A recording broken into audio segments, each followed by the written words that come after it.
Good morning everyone. Basa tayo na ating KJP Bible Daily Reading Plan. Pakisabayan niyo ako guys para matuto tayo. May 24, 2022, Day 204, Isaiah chapter 31 up to 34. Basa. Isaiah chapter 31, Woe to them that go down to Egypt for help, and stay on horses and trust in chariots, because they are many, and in horsemen, because they are very strong, but they look not unto the Holy One of Israel, neither seek the Lord. Yet he also is wise, and will bring evil, and will not call back his words, but will arise against the house of the evildoers, and against the house of them that work iniquity. Now the Egyptians are men and not God, and their horses flesh and not spirit. When the Lord shall stretch out his hand, both he that helpeth shall fall, and he that is holpen shall fall down, and they all shall fall together. For thus hath the Lord spoken unto me, like as the lion and the young lion roaring on his prey. When a multitude of shepherds is called forth against him, he will not be afraid of their voice, nor abase himself for the noise of them. So shall the Lord of hosts come down to fight for Mount Zion and for the hill thereof. As birds flying, so will the Lord of hosts defend Jerusalem, defending also he will deliver it, and passing over he will preserve it. Turn ye unto him from whom the children of Israel have deeply revolted, for in that day every man shall cast away his idols of silver and his idols of gold, which your own hands have made unto you for a sin. Verse 8, Then shall the Assyrian fall in the sword not of a mighty man, and the sword not of a mean man shall devour him, but he shall flee from the sword, and his young men shall be discomfited. And he shall pass over to his stronghold for fear, and his prince shall be afraid of the ensigns at the Lord, whose fire is in Zion, and his furnace in Jerusalem. Isaiah chapter 32, Behold, a king shall reign in righteousness, and prince shall rule in judgment, and a man shall be as an hiding place from the wind, and a covert from the tempest, as rivers of water in a dry place, as the shadow of a great rock in a weary land. Verse 3, And the eyes them that see shall not be dim, and the ears of them that hear shall hearken. The heart also of the rash shall understand knowledge, and the tongue of the stammerer shall be ready to speak plainly. Verse 5, The vile person shall be no more called liberal, nor the child said to be bountiful, for the vile person will speak villainy, and his heart will work iniquity to practice hypocrisy, and to utter error against the Lord, to make empty the soul of the hungry, and he will cause the drink of the thirsty to fail. Verse 7, The instruments also of the child are evil. He deviseth wicked devices to destroy the poor with lying words, even when the needy speaketh right. But the liberal deviseth liberal things, and by liberal things shall he stand. Rise up, ye women that are at ease, hear my voice, ye careless daughters, give ear unto my speech. Many days and years shall ye be troubled, ye careless women, for the vintage shall fail, the gathering shall not come. Tremble, ye women that are at ease, be troubled, ye careless ones, strip you and make you bare, and gird sackcloth upon your loins. Verse 12, They shall lament for the tithes, for the pleasant fields, for the fruitful vine.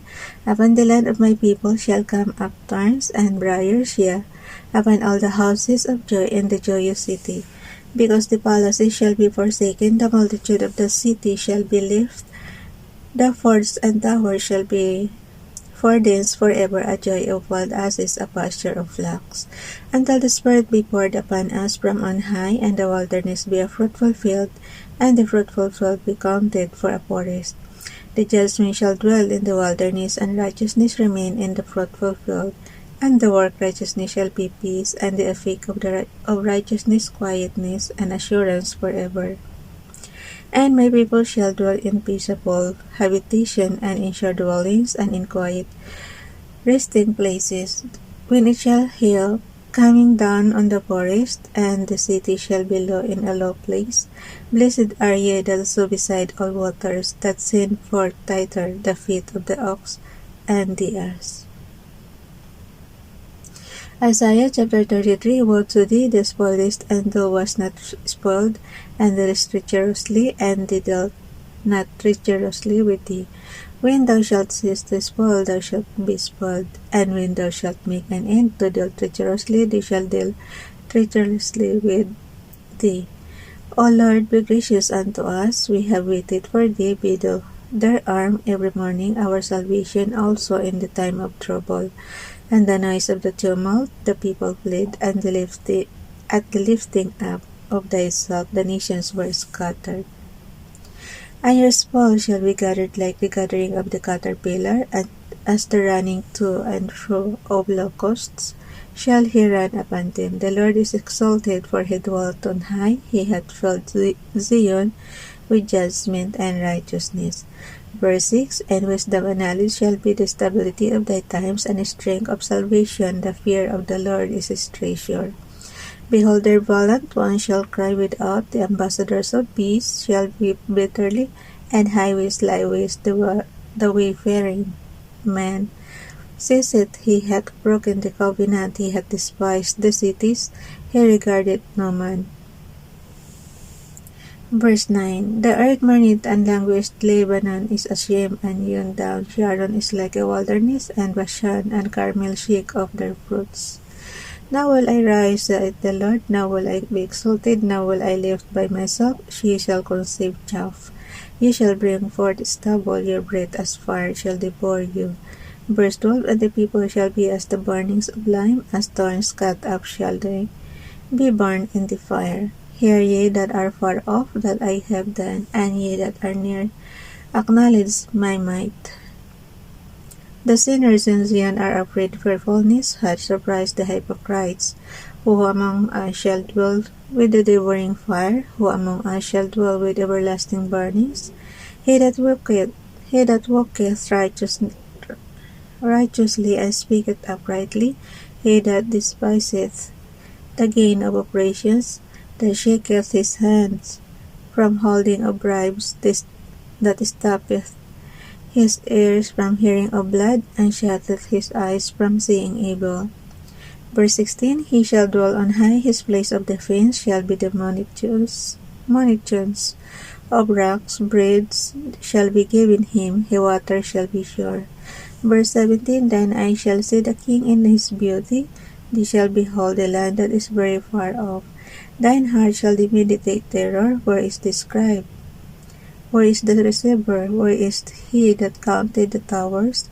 Thou shalt not see a people of a detour, speech that thou canst perceive, of a stammering tongue that thou canst not understand. Verse 20. Look upon Zion, the city of our solemnities.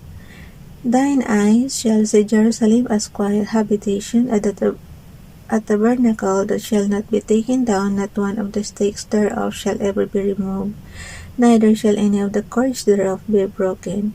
But there the glorious Lord will be unto us a place of broad rivers and streams, where shall go no galley, and with oars, neither shall gallant ship pass thereby.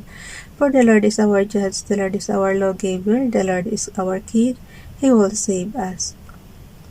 Thy tacklings are lost, they could not well strengthen their masts, they could not spread the sail. Then is the prey of a great spoil divided, the lame take the prey. And the inhabitants shall not say, I am sick, the people that dwell therein shall be forgiven their iniquity. Last chapter, Isaiah chapter 34. Last na to, guys. Come near ye nations to her, and hearken ye people, let the earth hear, and all that is therein the world, and all things that come forth of it. For the indignation of the Lord is upon all nations, and his fury upon all their armies. He hath utterly destroyed them, he hath delivered them to the slaughter. Their slain also shall be cast out, and their stink shall come up out of their carcasses. And wait lang, guys.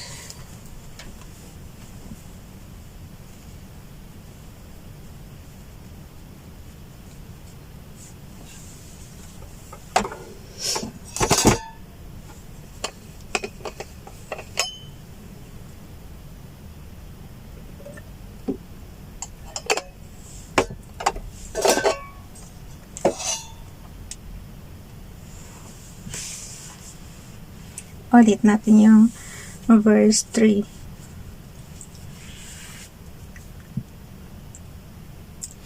Their slain also shall be cast out, and their stink shall come up out of their carcasses.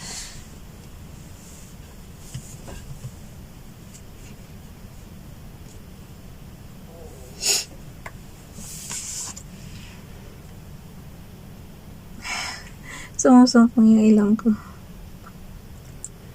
And the mountain shall be melted with their blood, and all the host of heaven shall be dissolved, and the heaven shall be rolled together as a scroll, and all their hosts shall fall down as the leaf falleth off from the vine, and as a failing fig from the fig tree. For my sword shall be passed in heaven, behold, it shall come down upon Idome, and upon the people of my curse to judgment. Verse 6. The sword of the Lord is full with blood, it is made fat with fatness, and with the blood of lambs and goats, with the fat of the kidneys of rams of the Lord hath a sacrifice in Bozrah, and a great slaughter in the land of Idome. And the unicorn shall come down with them, and the bullocks with the bulls, and their land shall be soaked with blood, and their dust made fat with fatness.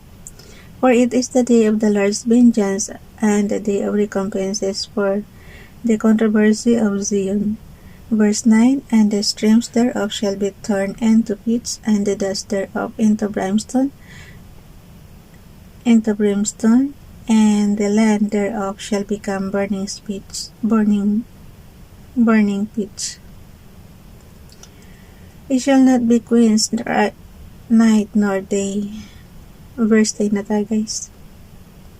It shall not be quenched night nor day, the smoke thereof shall go up forever. From generation to generation it shall waste. None shall pass through it forever and ever, but the cormorant and the bittern shall possess it. The owl also and the raven shall dwell in it, and he shall stretch out upon in the line of confusion, and the stalls of emptiness. They shall call the nobles thereof to the kingdom, but none shall be there, and all her prince shall be nothing, and thorn shall come up in her palaces, nettles and brambles, and the fortresses thereof, and it shall be an habitation of dragon and court of for owls.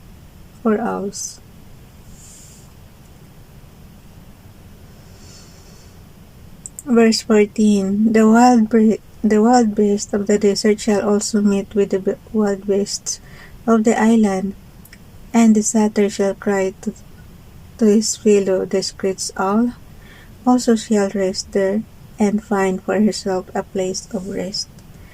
Verse 15. There shall the great owl make her nest, and lay, and hatch, and gather under her shadow. There shall the vultures also be gathered, every one with her mate. Seek ye out of the book of the Lord, and read. Ay guys, tingnan niyo yung verse 16. Seek ye out of the book of the Lord, and read. No one of these shall fail, none shall want her mate. For my mouth hath commanded, and his spirit it hath gathered them.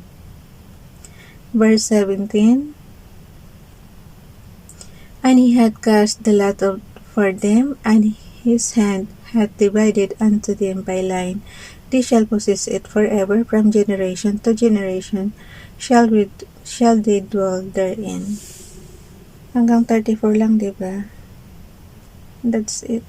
Bye everyone. God bless.